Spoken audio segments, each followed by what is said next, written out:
जय हिंद दोस्तों, इस वीडियो में देखने वाले हैं क्लासिफिकेशन ऑफ एलिमेंट, तत्वों का वर्गीकरण।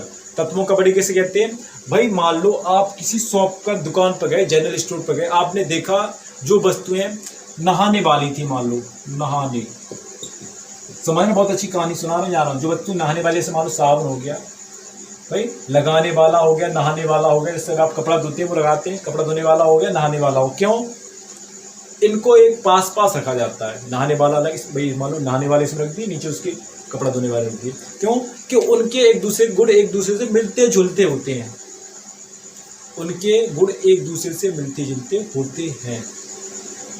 अब कुछ वस्तुएं मान लो, और क्या हो गया, नहाने में क्या क्या आता है? नहाने में मान लो शैम्पू भी आता है, इनको इनके पास रखा जाता है भाई ना। और कुछ आता है डिटर्जेंट वगैरह, डिटर्जेंट हो गया या डिटर्जेंट पाउडर वगैरह, इनको एक समूह में रखा गया था। क्यों रखा गया था? क्योंकि भैया इनके गुण एक दूसरे से मिलते जुलते होते हैं, है ना। इनके गुण एक दूसरे से मिलते जुलते होते हैं। अब मान लो खाने वाली बात आ गई।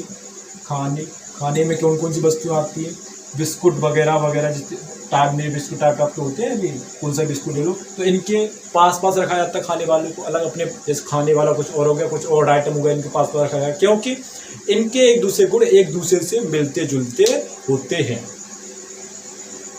अगर मान लो हमने कोई अलग पार्टी का एक आप इससे समझ सकते हो, समझना चाहो समझना, बट आपको दूसरे एग्जाम्पल समझा रहे हैं।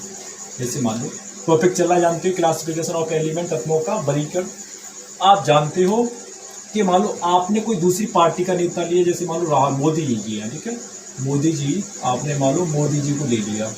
तो मोदी जी अलग पार्टी के नेता है, जानते हो किसके? बीजेपी के, ठीक है, बीजेपी के नेता है। आपने राहुल गांधी को लिया, भाई राहुल भैया को लिया, ठीक है। अब जी जानते हो किसी कांग्रेस के नेता है जी, है ना, कांग्रेस के। अब क्या भाई इनके गुण एक दूसरे से मिलते जुलते नहीं होंगे? अब जे भाई ये अलग पार्टी के नेता हैं, ये अलग पार्टी के नेता हैं, इनको आपस में लाओगे तो भिड़ जाएंगे, है ना। अब इनको भाई ये अलग पार्टी के नेता और राहुल गांधी, मोदी जी अलग पार्टी के नेता है। अब भाई इनके गुण तो मिलते जुलते नहीं होंगे, तो इनको एक स्थान पर खड़ा भाई मिला नहीं सकते लोग, क्योंकि भाई अलग पार्टी के नेता हैं, ये अलग पार्टी के नेता हैं, इनको एक दूसरे से नहीं मिला। ऐसे ही तत्वों में आते हैं भाई। हाइड्रोजन एक अलग तत्व है, क्रियाशील तत्व। मैंने मान लो सोडियम ले लिया, सोडियम ले यानी आप सोडियम को पोटेशियम के पास नहीं रख सकते, क्योंकि भाई दोनों क्रियाशील तत्व है, दोनों पास रखोगे बढ़ जाएंगे, बम विस्फोट हो जाएगा। इस कारण से भैया तत्वों का वर्गीकरण करना अति आवश्यक था, है ना। कारण समय आ गया, तत्वों का वर्गीकरण क्यों किया? बहुत मोस्ट इंपोर्टेंट टॉपिक है ये केमिस्ट्री का। कैसे बता दिया मैंने, कैसे है कि भाई मान लो सोडियम पोटेशियम को पास पास रखा, फट गए दोनों, बम विस्फोट हो गया।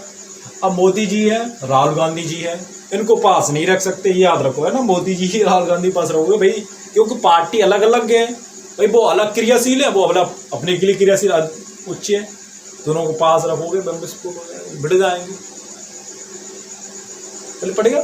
तो इस कारण से तत्वों का वर्गीकरण करना बहुत ही मुख्य था, ठीक है, जरूरी था, ठीक है, क्योंकि भाई इनको पास, क्योंकि क्रियाशील तत्व के पास नहीं रख सकते, दोनों बम विस्फोट हो जाएगा, फट जाएंगे, ठीक है। इस कारण से तत्वों को रखने के लिए अनेक एक्सपेरिमेंट साइंस के द्वारा, वैज्ञानिकों द्वारा किए गए, इनको रखने में पहले पड़ेगा भाई, इनको पास पास रखने में एक दो, मान लो कि एक तत्व के मान लो गुण दूसरे तत्व मिलते जुलते होते हैं। किन किन तत्वों के गुण एक दूसरे मिलते जुलते हैं? इनको एक समूह में रखने के लिए मान लो वैज्ञानिकों ने अनेक प्रयोग किए। जैसे पहला प्रयोग किया गया, आपको प्रयोग बता दे रहे हैं, ठीक है, experience of scientist and classification of element, ठीक है। तो पहला प्रयोग हमारा आता था, पहला डोवेनियर,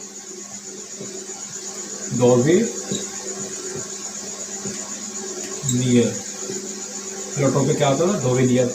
और दूसरा आता है हमारा एन का मतलब न्यूलैंड, एन मतलब न्यूलैंड। फिर आता है एम मतलब मेंडेलीव, एम का मतलब मेंडेलीव। तीसरा फिर एम आता है, एम मतलब मोशले, ठीक है। तो पहला पढ़ते कौन थे? डोवेनियर, डी, ठीक है, एन न्यूलैंड, फिर एम मेंडेलीव, ठीक है, फिर एम मोशले। तो पे आपको पढ़ना क्या क्या होता है डी डोवेनियर, नेक्स्ट फिर पढ़ते हैं एन न्यूलैंड, ठीक है। आप फिर नेक्स्ट पढ़ने वाले हैं मेडिलेव, एम मोस्टली, ठीक है। आप इनको मिल सकते हो कौन पढ़ने, बस याद रखना, इतना याद रखो, D N N, so D N M M, D N M M, इन चीज़ों को आपको याद रखना है, ठीक है। तो डी मतलब डोवेनियर, एम मतलब न्यूलैंड, एम मतलब मेडिलेव, एम मतलब मोस्टली, ठीक है। तो पहले को हम इसमें स्टडी करने वाले हैं डोवेनियर, ठीक है, डोवेनियर का ट्रिक सिद्धांत, ठीक है। इसको मिक्स कर रहे हैं, दोबारा फिर हम लिख रहे हैं, ठीक है। इसको पढ़ेंगे डोवेनियर की प्रयोग तत्वों के ऊपर, ठीक है। तो पहला डोवेनियर का ट्रिक सिद्धांत,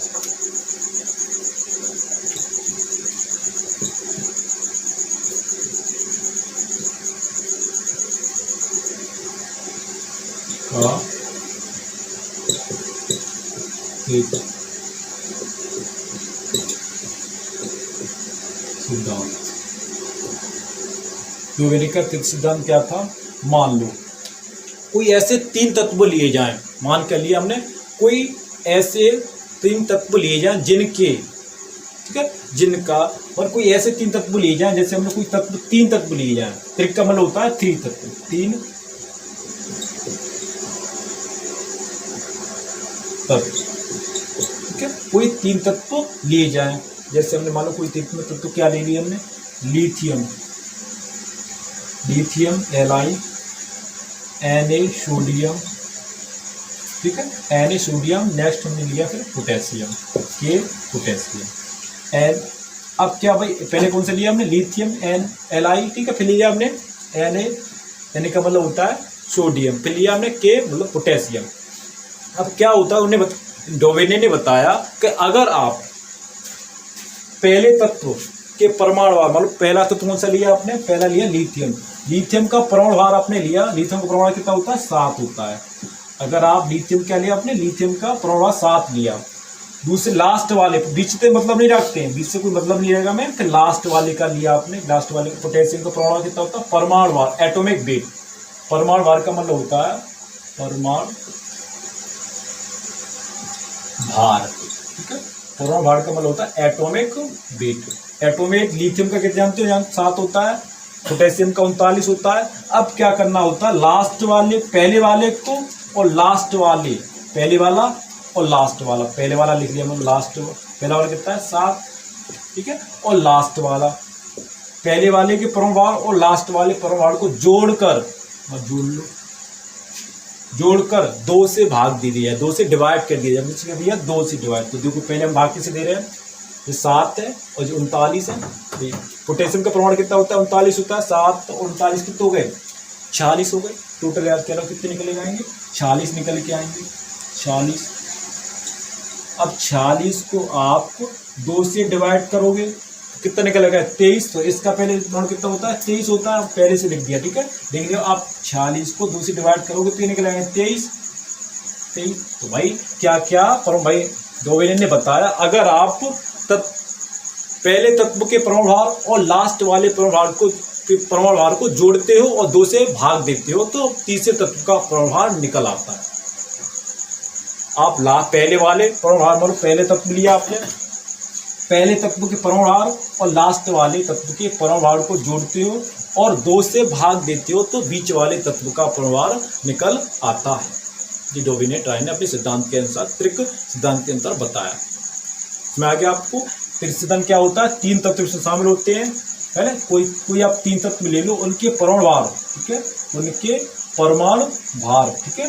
तो पहला तत्व लोगे, उसके परमाणु भार लोगे और लास्ट वाले तत्व का परमाणु भार लोगे और 2 से डिवाइड कर दोगे तो हमारे बीच वाले तत्व का परमाणु भार निकल आता है। तो हमने देखा पहले भाई हमने क्या लिया था, लिथियम लिया था एंड पोटेशियम लिया, उनके परमाणु भार को लिखा, ठीक है। तो इस पहले इसका होता है 39, का होता है 7, दोनों को डिवाइड किया तो निकला 30, हमारा पहला निकला है। अब नेक्स्ट देखने वाले हम न्यूलैंड का, आपको समझ आ गया डोवेनियर का त्रिक सिद्धांत क्या होता है, 3 तत्व शामिल होते हैं।